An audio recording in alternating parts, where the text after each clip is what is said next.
The funniest thing about deja vu is that whenever while I was going through my awakening, one of the things that Father used to say to me, okay, not Father used to say, he said to me, it's important every time I go through a step and I have a deja vu moment and I remember that this is something that I've done before, it is important for me to say, I remember. And I was like, why? He's like, don't, just say that. He didn't want to tell me why.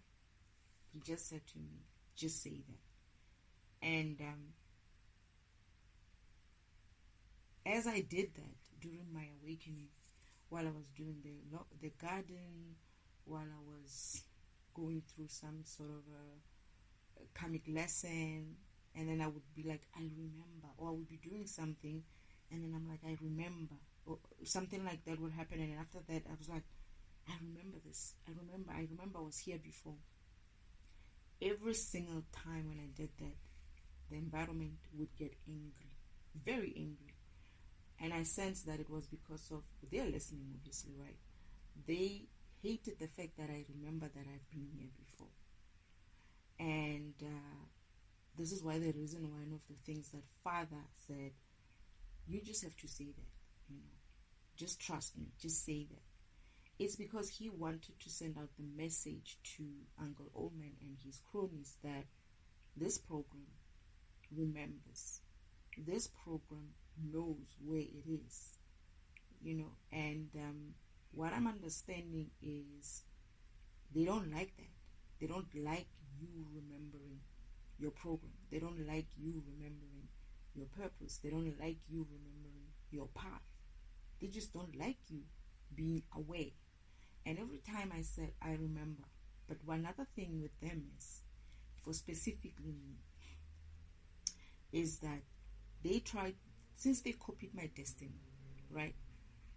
The devil, Uncle Allman, and my imposter goddess sister went in and tried to change my path through the sacred timeline. That is, on my sacred timeline, they would go there in my destiny and they would put things, extra things there to try to divert my path, to try to convince me otherwise that, you shouldn't go left, you should go right, to misdirect me in a way.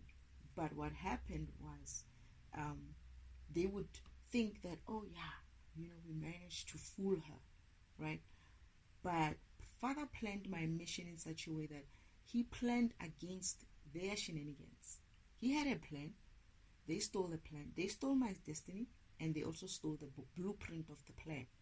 When they stole that blueprint of the plan and they stole my destiny, they thought they had everything. And they planned their shit on that. Father didn't go and change that plan. He just went and saw what it is. Because this is the thing. He's the creator. He sees everything. And this is why I don't understand why people like Uncle Oman, who should know who Father is. This is why I'm saying Uncle Oman does not understand who Father is. But he's going to fucking understand now. He's learning. That's what I'm getting. He's learning through me. He's understanding who his brother is. So what happens is they would change it. And then after changing it, they would think, oh yeah, we got her. She's out of the, path. And then I will do something and I'll be like, I remember. That is confirmation for them to say, nah, we're still on the right track. I used to love those moments. But the winds, when I was still at the farm, when they still had power, they would be blowing winds. The weather would just change. There would be like thunder and whatnot. And I was like, fuck you. I didn't even care for the thunder, right? And I was like, hit me with your thunder. Give me your best shot. I never even ran away from thunder.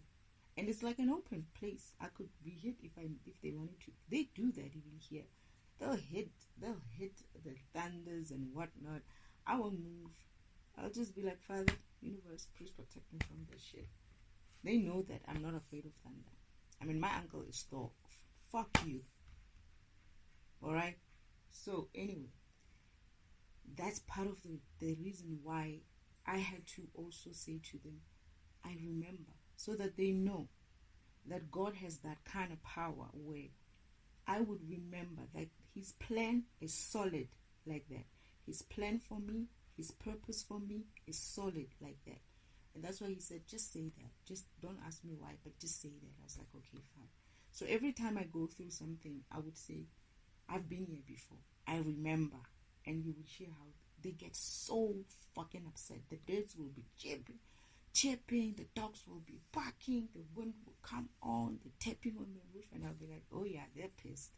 Because basically they had been told that their plans, their shenanigans didn't work. And as I say this right now, I'm itching. And I'm sure people can hear that. I'm itching, and because of the upset that I'm discussing this subject. Every time when I discuss something that they don't like, obviously, that I'm giving knowledge of, they upset. They don't want people knowing these nitty-gritties. So what I'm saying is, the devil knows what the real deja vu is. He understands what deja vu means. You are on your path. You are right where you need to be. That's why in the Matrix kind of movies and anywhere else, like some gurus and some Sadgurus or someone like that, will try to deviate you from understanding deja vu for what it truly is, which is confirmation that you're still on the right track. Keep going. You're on your right track. This is why they get upset. This is why they would try to dismiss deja vu and say something like it's a glitch in the system. It's not a glitch in the system. It's confirmation that you've been here before. It's confirmation that you're running your purpose. You know, you're doing what your system or what your program is programmed to do. It's just that in that moment, you remember. You remember yourself. You remember your path. You remember that, oh yeah, this is where my program is supposed to be. You've ran sometimes this life more than maybe once or twice. And you're remembering yourself going through something similar. And they don't want you to know that. And they'll start tapping like what they're doing now. Ask yourself, what is this guy doing on a Saturday? Every so often they'll start tapping. These type of noises they used to use as well at the farm. Because at the farm, our neighbor, but he is very, very, very far, right? He is like about 2 kilometers away from me, from where I was in the farm. Their warehouse. But they would tap like this and I would hear it in the house.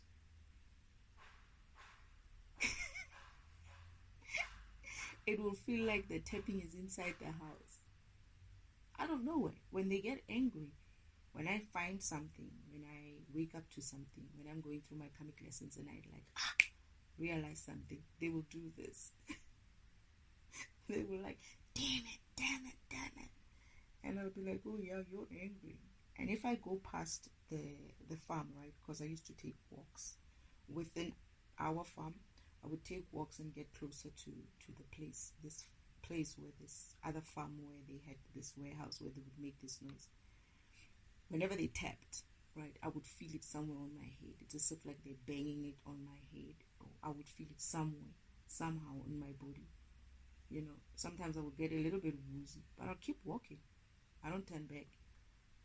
Sometimes I'll feel like a pain, like a sharp pain in my brain or something. And I will keep moving. And that's how I gained my spiritual strength, by keep going and getting these torments and these taunts done. They kept losing their energy. I kept gaining. I kept becoming stronger and gaining my energy back, and also getting their knowledge, learning about them, becoming even more stronger, more knowledgeable. So they gave me their power, basically, with all these noises that they're creating. This environment can be so quiet. Environments never used to be this environment. The whole earth never used to have such lousy noises, like man-made kind of noises. It never used to be so out there, uncontrolled. But now it's been so much that people don't even realize how much noise they're living in until they move out of the busy areas and go to things like like your rural type of areas. This is when they realize that they've been in a very noisy place. But even those in rural type of areas, they can make them be noisy by just making sure that the animals that are around, just keep making some incessant noise. The crickets will be even louder, for instance. Yeah, so that's another thing about deja vu.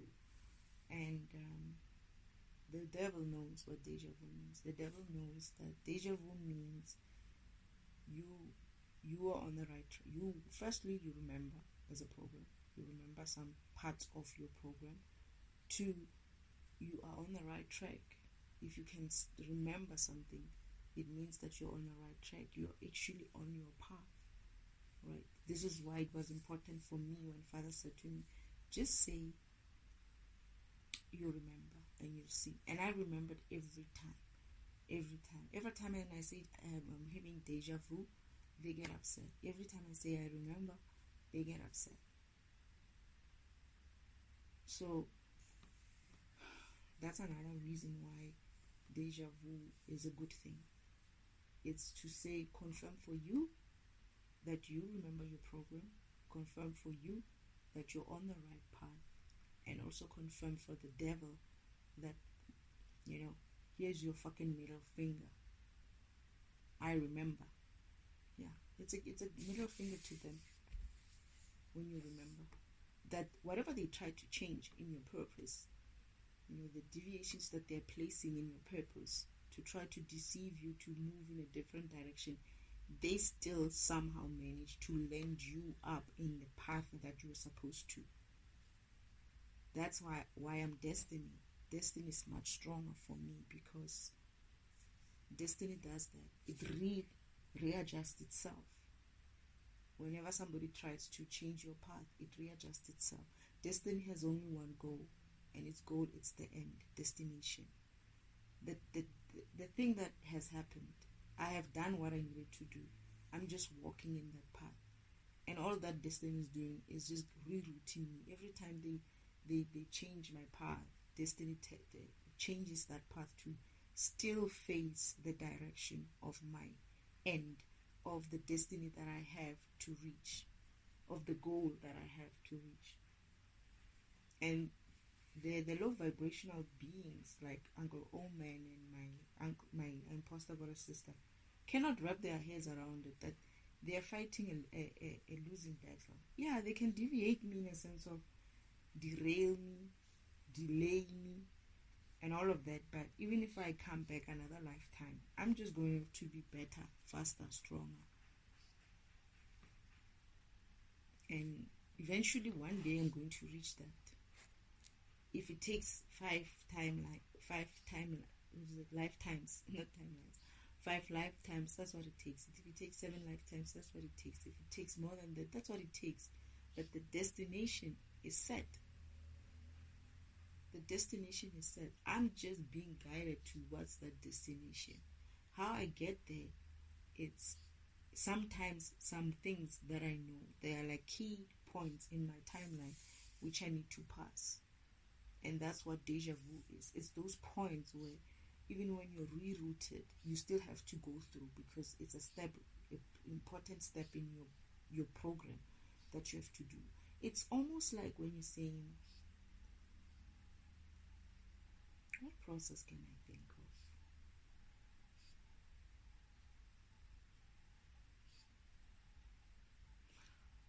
of? I don't know how CAT works, right? I don't know the program for CAT. But let's just say CAT, in order for them for a CAT program to do what it does, what it actually does is perhaps it uses some form of a photographic wake kind of a function. It looks like it's a simple thing, right? It's just CAT. But when you go back into it and understand what the program does, you find that it's actually doing a whole lot of complicated stuff. Like perhaps it uses a camera function or a screen grab kind of function, or some sort of a whatever, but it's like a photographic type of function where it takes a snapshot of that file, right? And then it still needs to, for instance, recreate that file into a dot, I don't know, exe dot doc or whatever, right? Whatever it does, but it's the steps that it goes through up until the point where it says, okay, I've cut this and I have a hold of it. Where do you want me to put it? And then you're going to use paste for the next process. But let's just say for cut would know that they're at the right process when they're still moving in the right direction, when they are, for instance, doing certain steps within their program that they must do. First is probably to say, step 1, I don't know, screenshot this. Step 2, put it in my small memory. Step 3, and those steps, as you go through it, as as cut goes through them, those are key points in their timeline to be able to do, right? And they need to be able to do them. So when they have deja vu every time they do them, it's like, oh, I've cut this file before. Oh, I've cut this before. Oh, I've taken a snapshot of this before. I don't know what cut, if it's going through an upgrade or not. I don't know. Or perhaps cut has already reached their God status, that is, they're doing exactly what they need to be doing, and they have mastered themselves enough to be able to be cut and end there. They don't want to be anything else, but they mastered themselves enough to be able to. I mean, if you look at these programs, cut, paste, and whatever, they can cut large amounts of data. Programs, they can cut a program from one source to the other. They can cut a big file, and put it in another. It's like, where does he get the memory to store? Let's say you are copying a movie, right? You might think cut is a small program, but when you cut a movie of 2 gig, for instance, maybe 2 gig is not a lot, but let's say you cut a folder. I have a folder that is about 20 gig or so. Was it 20 gig? Yeah, maybe 20 gig of movies. Cut can do that.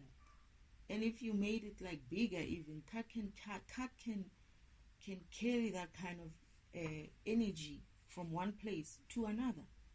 And you would think this is a simple problem. This is a simple function. Just cut and paste. These people who are doing this every day, they're doing extraordinary work. It's like, when you really think about it, cut can cut you and keep it with you. And you might be like, I used to have I cut this, right? And I didn't paste it anyway. Where is it? You can hold it within them. It can be the last thing that cut did. So to have that kind of energy, to be holding something in them like that.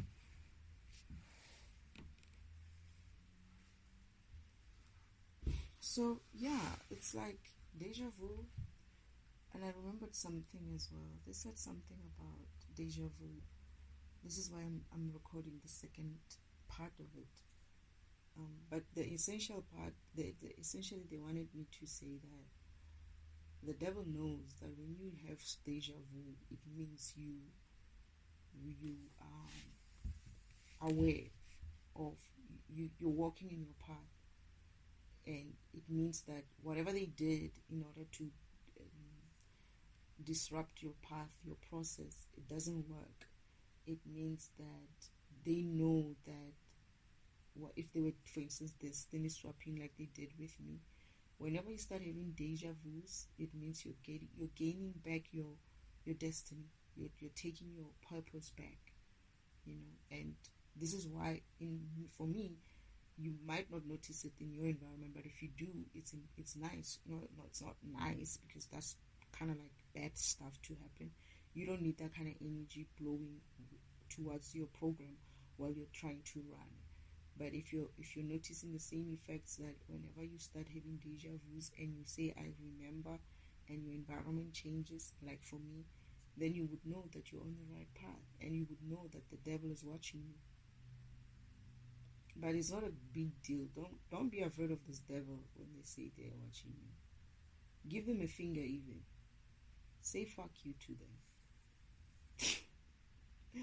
These fuckers don't have energy. They don't have power on you. You just keep that focus of yours on God. On God the Creator. Just keep it. God the Creator, Mother, the architect, your spirit team, whoever they are, whether you know them or not, just call them. Just be like, I don't know who you are. You let me know when you need to let me know. But keep me strong. Keep me protected. They are there. The thing is, your purpose is planned in such a way that you made contracts with different kind of beings to be here and to achieve your goals. And those beings, some of them are spiritual beings. Some of them were probably physical and they went into the spiritual beingness. Those beings are taking care of you. And guess what? That path of yours includes them being alive, then being dead. Like, for instance, my grandmother, I didn't know this. I thought she just left. But during the tarot reading sessions, the timeline for tarot reading, when I was going through tarot reading, they said that my grandmother had to leave because I had to live. She had to die because I had to live. So they were going to kill me at that time. My grandmother said, okay, father said they're going to kill her. And I remember the vision I had when he said to my grandmother, they're going to kill her because of she's going to be in line, next in line. The only thing that can save her in order for her to continue the mission is if you give up your life so that she can live. And then when it's just you, this is where they decided that the inheritance thing, my great grandmother and God, that you're gonna give her inheritance. That's what's gonna save her from dying, because that inheritance goes to her. They won't be able to kill her when she's young, because I won't have like policies to say this money should go to someone or something like that. So they will also, and he ran the simulation. They basically said, she's young, she's not gonna know, we're not gonna tell her. They took advantage of the fact that I was a child. They didn't expect me to survive this long. They tried to get rid of me all this time, but I just kept getting away. And mind you, these people complain about that. They complain to Father, to God himself, about why is it that they can't seem to get rid of me? Why is God not helping them to get rid of me? And I laugh every time. I'm like, these people have such weird prayers. These people who call themselves light, and I'm the crazy one. I'm the one who's crazy. And these fuckers are praying to God to kill a child of God. They're praying to God so that their witchcraft works on the child of God. They're praying to God and ancestors as well. They go to their ancestors as well, or for me, on me, to turn them against me. And I'm the crazy one. They pray to God so that their evil, their witchcraft on me to make me crazy should work. I'm like, how is it? I said to Father, how do you answer that one? How do you grant that wish? And you must be careful, eh? They must be careful. The universe, Father, would grant that wish. But it might not be exactly how you thought it would end up. He could grant you a wish that you think it will never happen, right? Or not that you don't think it will happen. Let's say you said you wanted someone to die, right? And only to find that, okay, they anyway have to die, right? And if they die now, it actually is best for this person. They finish their mission faster because this person will cause this reaction will do that reaction will do that. That person will reach his divinity, so that person is fine. And then on the reverse, he's gonna teach you a lesson about it. On the reverse, you thinking getting rid of this person's death is a good thing. On the reverse, you find that if that person dies, you didn't know that if that person dies, maybe perhaps that inheritance, there's a clause in that inheritance that if this person doesn't take this thing by that time and they die, this money should go to, for instance, the government, for instance, must just, or to some charity or whatever. You didn't pick that shit up. And then you've wished that I die, and then I die. And then you go like, hey, I'm going to claim the insurance. And they're like, no, this goes to the government. You're like, why? I should be the next KFK. No, it doesn't work like that. There's a clause here that says if she doesn't take it, if she dies before time, this money must go to the government. He could do something like that to teach you a lesson. You're going to get karma twice because you wished on someone else's death. You're going to get karma for that. And then on top of that, you thought you're going to get something out of it. You don't get anything out of it. You're going to get, that's your karma. But anyway, deja vu is not a bad thing. Deja vu does exist. Deja vu is real. Deja vu means that you've been here before. Deja vu means you are doing what your program is supposed to be doing. You're on the right track and you should keep going. Irrespective of whoever is banging something. Can you explain to me what is this person nailing when they're nailing like that? This nailing doesn't even sound like it's nailing something. It just sounds like someone who's just banging something. This is what I used to ask myself when I was at the farm, when they used to do this. I'm like, it doesn't even sound like there's like a rhythm to it where someone is like, nailing something to a thing. It doesn't sound like that. It just sounds like someone who just wants to make noise. And that's also because of I'm recording, right? They hate it when I record. So they do this, and up until I could record for a very long time. And by the time I finish recording, they are so tired. They have lost their energy. They can do this, but they can only handle an hour. After an hour, they get you hear that they go very quiet. Very, very quiet. These are called proxies, these neighbors. They are called proxies. Their job is they're being paid to create noise.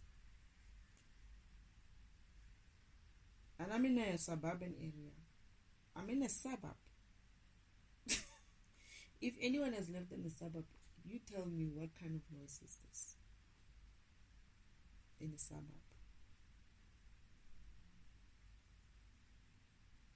I'm in a suburb. But the noise level in the suburb is the same as when it's much more quieter in the townships, to be honest. Yeah, you occasionally hear somebody calling for someone but you'll hardly hear people banging things. You'll hardly hear all these noises. You'll hardly hear them. Unless if you're living in a house which has been prepared, like the one that I'm living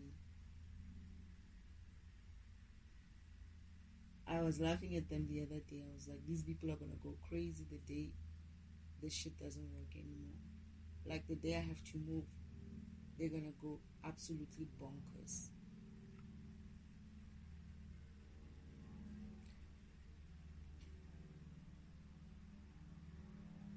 Anyway, I need to make some coffee and calmly continue with some of these things.